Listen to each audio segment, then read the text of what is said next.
Hello friends, 2016 में भारत में liberalisation के 25 साल पूरे हुए। भारत ने 1991 में ये जर्नी शुरू की थी और ये जर्नी आज भी चल रही है। हम लोग इस वीडियो में लिबरलाइजेशन क्या था, कैसे किया गया, हम लोग ये डिस्कस करेंगे।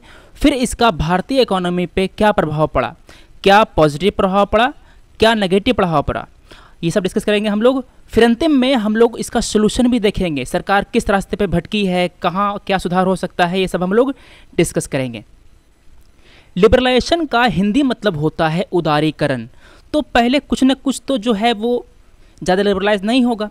तो पहले देखते हैं कि 1991 से पहले हमारे यहाँ इंडस्ट्रियल पॉलिसीज़ क्या क्या थी। हमारा जो इंडस्ट्रियल सेक्टर था वो काफ़ी रेगुलेटेड था।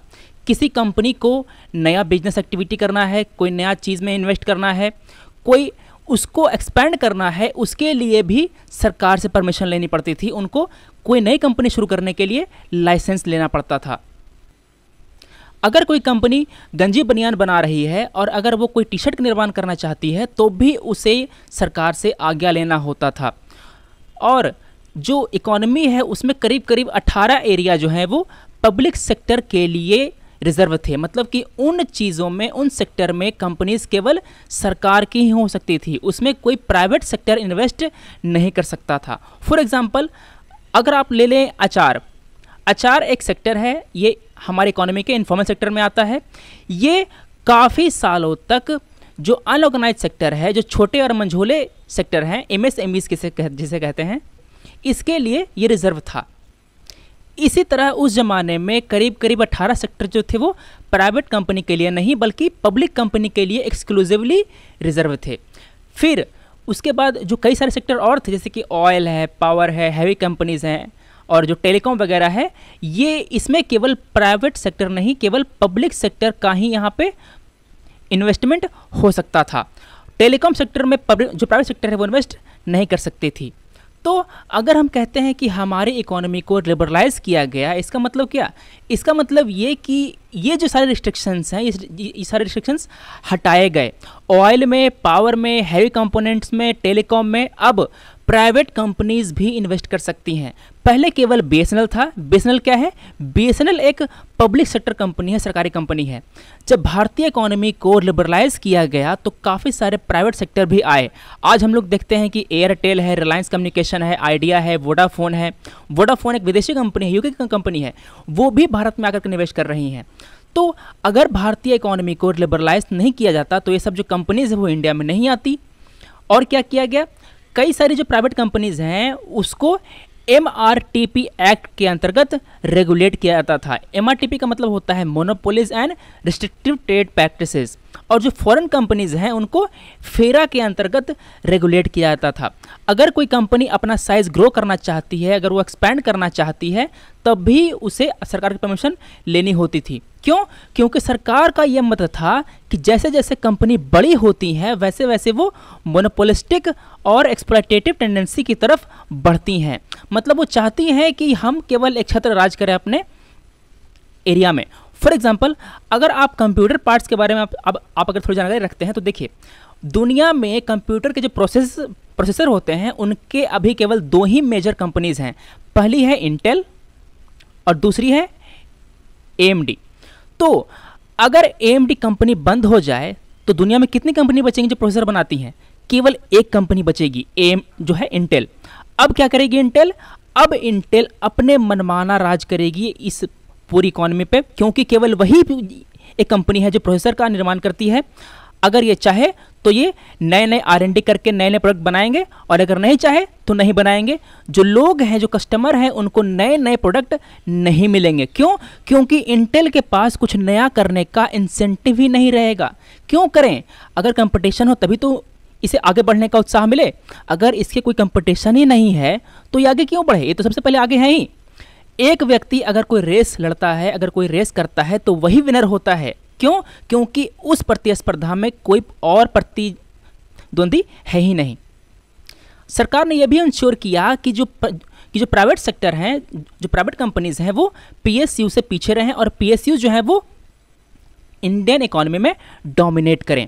जो इंडस्ट्रियल गुड्स होते थे उनका प्राइस रेगुलेट किया जाता था। स्टील का प्राइस कितना होना चाहिए, सीमेंट का प्राइस कितना होना चाहिए, और जो अदर गुड्स हैं उनका प्राइस कितना होना चाहिए, ये सारे सरकार द्वारा रेगुलेट किए जाते थे। अभी तक हाल फिलहाल तक हम लोग देख रहे हैं कि जो पेट्रोल के प्राइस थे, डीजल के प्राइस थे, वो सरकार के द्वारा रेगुलेट किए जाते थे। इन प्राइसेस को, डीजल और पेट्रोल के प्राइसेस को हाल में ही डीरेगुलेट किया गया है। तो ये सारी चीज़ें थी, ये सारी पॉलिसीज़ थी 1991 से पहले। 1991 के बाद 1991-92 का जो बजट आया उसमें सरकार ने कई सारी नई चीज़ें लाई। इन नई चीज़ों को हम लोग लिबरलाइजेशन कहते हैं। 24 जुलाई 1991 को भारत के वित्त मंत्री मनमोहन सिंह, उस वक्त मनमोहन सिंह वित्त मंत्री थे, इन्होंने बजट 1991-92 हमारे पार्लियामेंट में पेश किया। इस पार्लियामेंट में अपने जो भाषण है उसके दौरान इन्होंने कहा, no power on earth can stop an idea whose time has come. अभी तक भारत में क्या विचार था? अभी तक भारत में विचार ये था कि जो सरकारी कंपनीज हैं उनका यहाँ प्रभुत्व होना चाहिए। मगर मनमोहन सिंह ने क्या कहा, हमें वो आइडिया अब अपनाना पड़ेगा जिसका समय अब आ चुका है। क्यों? क्योंकि उस समय भारत अभी बीओपी क्राइसिस से जूझ रहा था, बैलेंस ऑफ पेमेंट क्राइसिस से जूझ रहा था। हमारी इकोनॉमी की जो ग्रोथ रेट है वो स्टैग्नेट हो गई थी, हमारी इकोनॉमी की जो ग्रोथ रेट थी वो बहुत कम थी, और हमारे यहाँ जो फिस्कल डिफिसिट था वो काफ़ी बढ़ गया था। तो इन सब समस्याओं के कारण हमारे वित्त मंत्री ने यह कहा कि अब लिबरलाइजेशन का, ग्लोबलाइजेशन का और प्राइवेटाइजेशन का जो आइडिया है वो हमें अब अपना लेना चाहिए। क्यों? क्योंकि इसका समय अब आ चुका है। तो फिर इस बजट में और इसके बाद जो पॉलिसीज लॉन्च हुई, इसका नाम दिया गया न्यू इकोनॉमिक पॉलिसी 1991। इस पॉलिसी में क्या ध्यान दिया गया, जो पुराने चीज़ें थीं, जैसे कि रेगुलेशन था, उसको लाइसेंस लेना पड़ता था बिजनेसेस को, उस पर उनमें सबको काफ़ी ज़्यादा ढील दी गई, उनको काफ़ी ज़्यादा लिबरलाइज किया गया। फॉर एग्जांपल, अगर आप देखें तो पहले एमआरटीपी और फेरा एक्ट थी। एमआरटीपी के ज़रिए जो प्राइवेट कंपनी है उनको रेगुलेट किया जाता था, और फेरा के ज़रिए जो फॉरेन कंपनी है इंडिया में उनको रेगुलेट किया जाता था। इस एक्ट को हटा दिया गया। जो प्राइवेट कंपनी थी उसे कहते थे हम लोग एमआरटीपी कंपनीज, और जो फॉरेन कंपनी थी उसे हम लोग कहते थे FERA कंपनीज। इसको भी हटा दिया गया, ये जो नॉमेनक्लेचर था इसको भी हटा दिया गया। फिर क्या किया गया, जो ब्यूरोक्रेटिक कंट्रोल था प्राइवेट कंपनीज के ऊपर उसको भी हटा लिया गया। कई सारे एरिया डी रिजर्व किए गए। जो सेक्टर केवल सरकार के लिए आरक्षित थे, मतलब जिस सेक्टर में केवल पब्लिक सेक्टर कंपनीज अपना कर सकती थी काम, उनको हटाया गया। उनमें प्राइवेट सेक्टर को भी इन्वेस्ट करने के लिए आमंत्रित किया गया। फिर भारतीय इकोनॉमी में जो पब्लिक सेक्टर है उसका रोल कम किया गया, और सरकार ने मार्केट डिटरमाइंड प्राइसेस की ओर भी कदम बढ़ाए। मतलब कि मार्केट फोर्सेस द्वारा अब गुड्स के प्राइस डिटरमाइन किए जाएंगे। डिमांड और सप्लाई के द्वारा गुड्स के प्राइस जो है वो डिटरमाइन किए जाएंगे। अगर डिमांड बढ़ेगी तो प्राइस बढ़ जाएगा, अगर सप्लाई बढ़ गई तो प्राइस घट जाएगा। फिर सरकार ने फॉरेन इन्वेस्टमेंट को भी अट्रैक्ट करना शुरू किया भारत में। पहले ये ज़्यादा प्रचलित नहीं था। सरकार ये सोचती थी कि जो फॉरेन कंपनीज हैं, फॉरेन इन्वेस्टमेंट जो आती है वो जो नियो कॉलोनिज्म है उसको वो प्रमोट करेगी, भारत इकोनॉमी पे उनका प्रभुत्व हो जाएगा। मगर ये जो विचार था, ये जो विचारधारा था अब बदलने लग गई। अब सरकार फॉरेन इन्वेस्टमेंट को अट्रैक्ट करने लग गई। अगर आप अभी ध्यान दें तो हमारे जो वर्तमान प्रधानमंत्री हैं मोदी जी, वो भी फॉरेन इन्वेस्टमेंट को अट्रैक्ट करने के लिए काफ़ी प्रयास कर रहे हैं। वो हर देश में जाते हैं, जो डेवलप कंट्री है वहाँ जाते हैं, वहाँ पर वो ये आग्रह करते हैं कि आप हमारे देश में आकर के इन्वेस्ट कीजिए। क्यों? क्योंकि Bharat labour intensive and capital scarce country है। हमारे यहाँ कैपिटल की बहुत ज़्यादा कमी है। हमारे यहाँ जो प्रिंसिपल है, जो पैसे हैं वो बहुत ज़्यादा कम है, मगर हमारे यहाँ लेबर काफ़ी ज़्यादा है। क्यों? क्योंकि हमारे यहाँ पॉपुलेशन काफ़ी ज़्यादा है। तो हमारे पास लेबर तो पहले से है, अगर हमारे यहाँ कैपिटल आ जाए तो हमारा इकोनॉमी काफ़ी अच्छे से ग्रो करने लगेगी। तो ये था पूरा इकोनॉमिक लिबरलाइजेशन। हमें अब डिस्कस करना है कि इन रिफॉर्म्स का प्रभाव क्या पड़ा हमारे इकोनॉमी पे। सबसे पहले जो पॉजिटिव इफेक्ट्स हैं पहले वो देख लेते हैं। Growth rate. अगर आपसे कोई पूछे कि हमने कोई डिसीजन लिया है, गवर्नमेंट ने कोई डिसीजन लिया है, उसका हमारे इकोनॉमी पे क्या प्रभाव पड़ा, तो आप उससे ये पूछें कि बताओ कि डिसीजन लेने के बाद ग्रोथ रेट पे क्या प्रभाव पड़ा, ग्रोथ रेट बढ़ा या घटा। तो हम लोग ये देखते हैं कि लिबरलाइजेशन के बाद, भारत में लिबरलाइजेशन के बाद, उदारीकरण के बाद भारत की जो ग्रोथ रेट है वो काफ़ी बढ़ी है। पहले ये कहा जा रहा था कि अगर हम गवर्नमेंट कंट्रोल अगर हम हटाएंगे, अगर हम लोग प्राइवेट कंपनी पे ज़्यादा भरोसा करेंगे, जो मार्केट फोर्सेस पे ज़्यादा भरोसा करेंगे, तो हमारी इकोनॉमी काफ़ी बदतर हो जाएगी। मगर ऐसा देखने को नहीं मिला। हमारी इकोनॉमी में जो इनकम है वो बढ़ा, पर कैपिटा इनकम बढ़ा।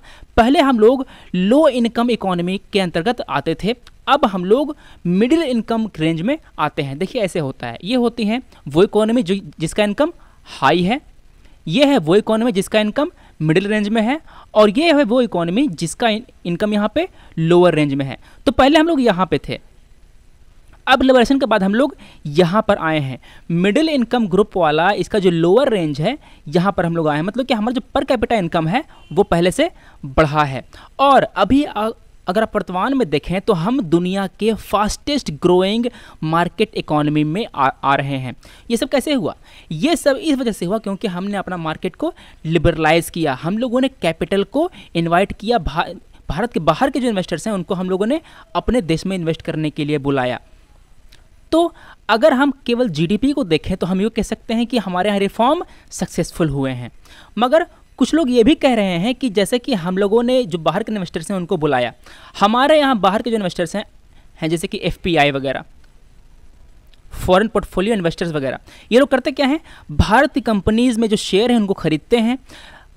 ये जो होते हैं वो शॉर्ट टर्म के लिए आते हैं, जब मन किया यहाँ पर आए शेयर खरीदे, जब मन किया उस शेयर को बेच करके निकल लिए। मगर जो एफडीआई होती है, फॉरेन डायरेक्ट इन्वेस्टमेंट होती है, ये करीब करीब लॉन्ग टर्म के लिए होती है। ये भारत में कुछ समय तक रहना चाहती है, ये अपने साथ फंड और टेक्नोलॉजीज़ भी लाती हैं। एफपीआई वगैरह जो है वो केवल अपने साथ पैसे लाते हैं, ये टेक्नोलॉजीज़ नहीं लाते। तो काफ़ी लोगों ने ये विरोध किया कि अगर हम लोग अपनी इकोनॉमी को ओपन करेंगे तो एफपीआईज वगैरह यहाँ पर आएंगे, शॉर्ट टर्म के लिए मनी इन्वेस्ट करेंगे, मार्केट ऊपर जाएगा, मगर अचानक जैसे ही इन्हें मौका मिलेगा ये लोग मार्केट से निकल जाएंगे और हमारी जो इकोनॉमी है उसका कबाड़ा हो जाएगा। ये जो तकलीफ थी वो ईस्ट एशियन इकोनॉमी में देखने को मिली। 1997 में ईस्ट एशियन क्राइसिस आई, वो इन्हीं वजह से हुआ था। तो फिर हम लोग ये देख रहे हैं कि जो इकोनॉमी लिबरलाइज की गई उसकी अच्छी बात क्या हुई। 1991 में हम लोग बीओपी क्राइसिस से जूझ रहे थे। हम लोग आईएमएफ के पास गए, इनसे कुछ फंड मांगा, इन्होंने दिया, हम पे कुछ कंडीशंस लगाए कि हम आपको पैसे तो देंगे, आपको हम लोन तो देंगे, मगर आपको हमारे कुछ बातें माननी होगी। हमने वो बातें मानी, हमने अपनी इकोनॉमी को लिबरलाइज किया। मगर उस समय उस संकट से निकलने के बाद हमें आईएमएफ की कभी ज़रूरत नहीं पड़ी। 2012-13 में हमारा जो करंट अकाउंट डिफिसिट था वो जीडीपी का 4% तक बढ़ गया। ये काफ़ी ज़्यादा है, ये काफ़ी ख़राब सिचुएशन है। ये जो है वो 1991 में जो हमारी हालत थी उससे भी ख़राब सिचुएशन थी। मगर इस समय हम लोगों ने आईएमएफ की हेल्प नहीं ली, हम लोगों ने इस संकट से खुद ब खुद जूझ लिया। क्यों? क्योंकि हमारे यहाँ फॉरेन रिजर्व, फॉरेन का जो एसेट है उसका रिजर्व काफ़ी बड़ा था, 1991 के मुकाबले काफ़ी बड़ा था। हम लोग अपने मुकाबले, अपने पावर के हिसाब से इस संकट से जूझ लिए। अब आते हैं हम लोग तीसरे पैरामीटर पे। कुछ लोग ये कहेंगे कि ठीक है, हमने अपनी इकोनॉमी को लिबरलाइज किया, तो अगर हमने अपनी इकोनॉमी को लिबरलाइज किया, हमारी इकोनॉमी ग्रो भी कर रही है, क्या इसका फ़ायदा हमारे गरीबों को हुआ? क्या हमारे देश में गरीबी कम हुई? तो हम लोग देख रहे हैं कि हाँ, हमारे देश में गरीबी कम हुई। देखिए कैसे। 1983 में हमारी जो भारत की पॉपुलेशन है उसका 44.5% जनता जो है बीपीएल के नीचे आती थी, बिलो पॉवर्टी लाइन आती थी। 1993-94 में ये जो हुआ वो घट करके 45.3 हुआ। देखिए 10 साल में 83 से 93 में कितनी कम हमारे यहाँ गरीबी घटी। 44 से 45 आ गया, मतलब करीब करीब जो गरीबी है वो बढ़ गई। अब हम लोग ये देख रहे हैं कि 1993 में इतना था, अब हम लोग ये देख रहे हैं कि 2004 और 5 में कितना हुआ, 37.2% हो गया। मतलब कि गरीबी जो कि 100 में पहले 45 लोग गरीब थे, अब 100 में 37 लोग ही गरीब हैं। गरीबी हमारे यहाँ घटी। ये आंकड़ा था 2004-5 में।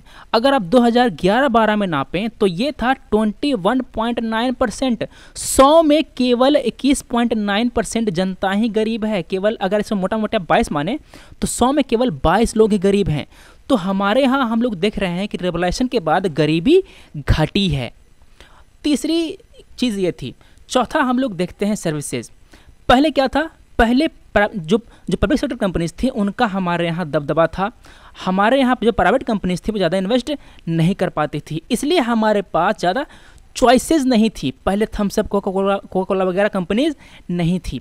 हमारे इकोनॉमी को लिबरलाइज़ किया गया। बाहर की जो कंपनी है, जो यूएस की, यूरोप की जो कंपनी है, उन्होंने हमारे यहाँ आकर के इन्वेस्ट करना शुरू किया। उन्होंने एजुकेशन में, हेल्थ में, क्लीन ड्रिंकिंग वाटर में, सैनिटेशन में, इन सब में इन्वेस्ट किया। जो कंज्यूमर गुड्स हैं उनमें उन्होंने इन्वेस्ट किया।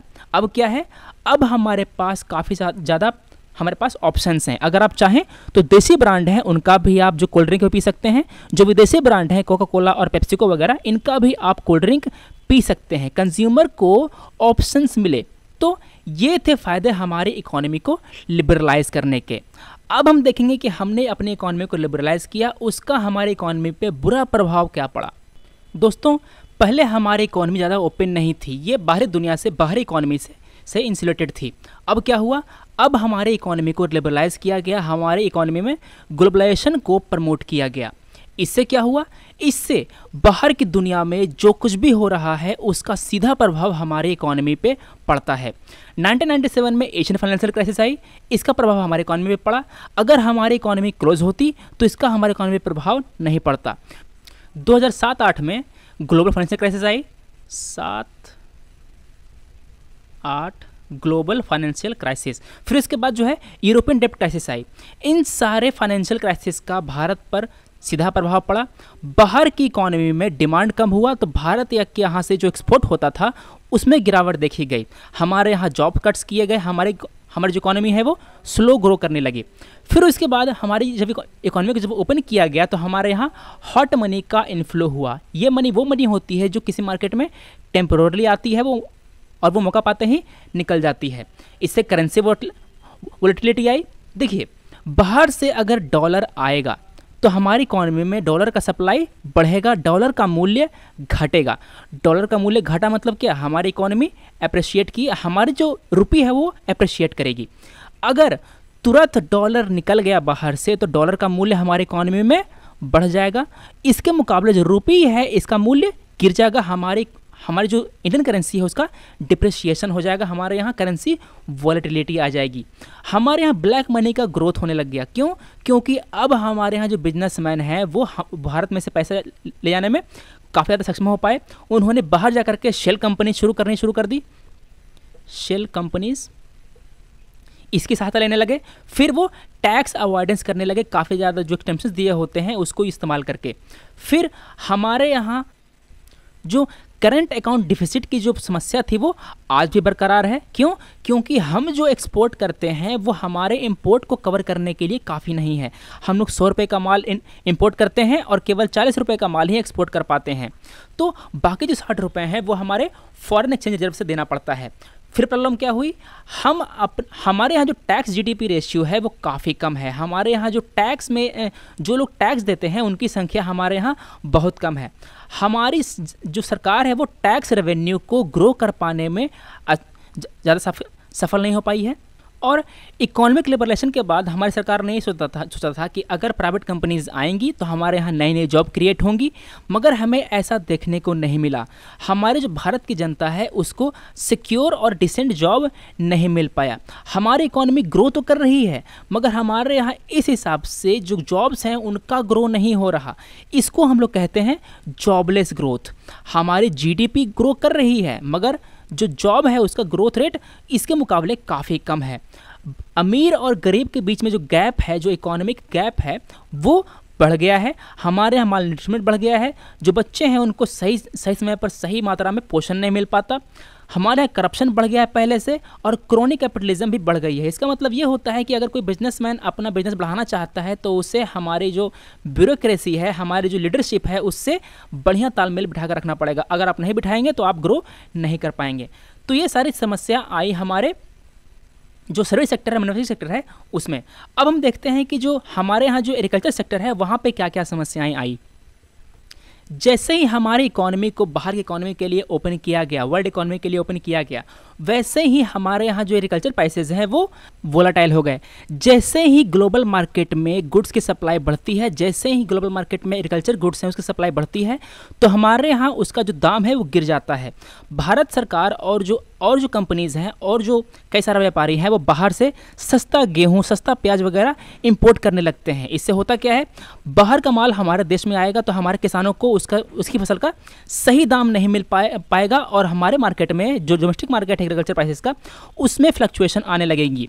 होगा क्या, किसान जिन्होंने लोन ले रखा था अपने फसल उगाने के लिए, वो लोन नहीं चुका पाएंगे, उनका जो लोन है वो एनपीए में कन्वर्ट हो जाएगा। बैंक अब किसानों को लोन देने से कतराएंगे। अब ये जो किसान है वो अब मनी लेंडर की तरफ रुख करेंगे, क्योंकि बैंक इन्हें लोन देने से कतरा रहे हैं। हमने ये भी देखा कि जो गवर्नमेंट का जो सपोर्ट था खेती के प्रति वो भी कम हो गया। जो सरकार थी वो पहले एग्रीकल्चर मार्केट में इंटरवीन करती थी, एक कमोडिटी बोर्ड होता था वो इंटरवीन करता था, इसको हटा दिया गया। गवर्नमेंट सब्सिडीज़ को रिड्यूस कर दिया गया, जो पावर सब्सिडी है, जो फिर जो इरिगेशन सब्सिडी है वो भी हटा दिया गया। अब बात की जा रही है कृषि सब्सिडी हटाने के लिए। तो ऐसी चीज़ों के कारण जो खेती में जो इनपुट लगता है, जो कॉस्ट लगता है फसल को उगाने में, वो बढ़ गया।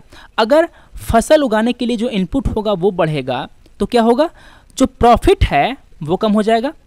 आप 80 रुपये लगा रहे हैं फसल को उपजाने में, आप 100 रुपये में फसल को बेच रहे हैं, कितने का मुनाफा हुआ, 20 रुपये का मुनाफा हुआ। अगर आपकी लागत बढ़ जाएगी, 80 के मुकाबले आपकी लागत 90 रुपये हो जाएगी और जो बिक्री है वो सेम रहेगी, तो कितने का मुनाफा होगा, अब केवल 10 रुपये का मुनाफा होगा।